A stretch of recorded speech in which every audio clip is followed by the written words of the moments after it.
চাকরি স্থায়ীকরণের দাবিতে দীর্ঘদিন থেকেই আন্দোলন করে আসছিল আউটসোর্সিং বিভিন্ন প্রতিষ্ঠানের যে আউটসোর্সিং কর্মীরা আছে তারা। তবে মাঝখানে দীর্ঘদিন আন্দোলন বন্ধ ছিল।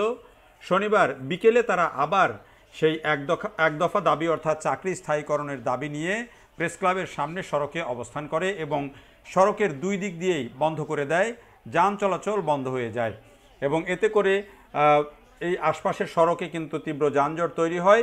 কিন্তু এই আউটসোর্সিং কর্মীরা তারা তাদের যে এক দফা দাবি সেই এক দফা দাবিতে অনড় ছিলেন এবং তারা বিভিন্ন ধরনের স্লোগান দিচ্ছিলেন। এমনকি তারা অনেকেই বলছিলেন যদি দাবি মানা না হয় তাহলে তারা এই সড়ক থেকে কোনোভাবে উঠবেন না, প্রয়োজনে জীবন দিবেন, এমন কথাও অনেকে বলছিলেন।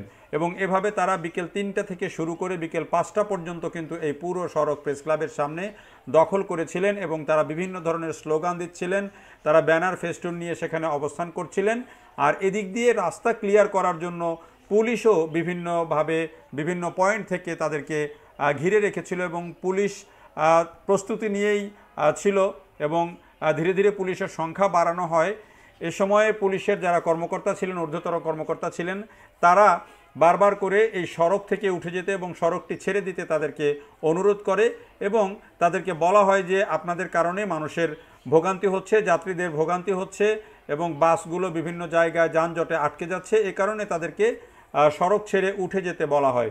কিন্তু এর জবাবে এই যে আউটসোর্সিং কর্মীরা তারা তাদের সেই যে এক দফা দাবি সেই দাবিতে অনড় থাকেন এবং তারা বলেন যে তারা দাবি পূরণ না হওয়া পর্যন্ত উঠবেন না এবং সেভাবেই তারা অবস্থান করতে থাকেন এই যে প্রেস ক্লাবের সামনে বা সচিবালয়ের সামনের সড়কে।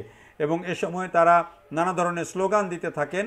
কিন্তু এই যে পরিস্থিতি সেই পরিস্থিতি বিকেল 3টা থেকে 5টা পর্যন্ত চলছিল।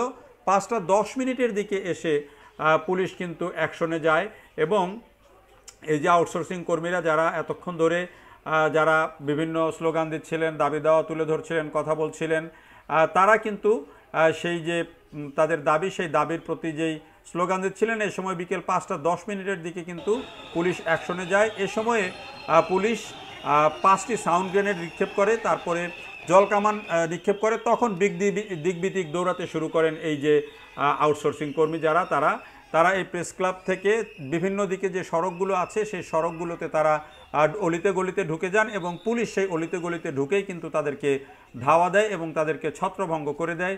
এই অবস্থায় কিন্তু চলতে থাকে এবং আজকে এই যে আউটসোর্সিং কর্মীরা আগে যেই আন্দোলন করছিলেন সেখানে কিছুটা সহনশীলতা থাকলেও আজকে কিন্তু পুলিশ তাদেরকে বোঝানোর পরে যখন তারা মানছিলেন না, শেষ পর্যন্ত কিন্তু পুলিশ অ্যাকশনে যায় এবং তাদেরকে জলকামান এবং সাউন্ড গ্রেনেডের মাধ্যমে একেবারে ছত্রভঙ্গ করে দেয়।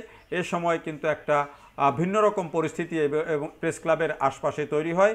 আশপাশের এলাকাতে আগে থেকেই পুলিশের নিরাপত্তাও কিন্তু বাড়ানো হয়েছিল।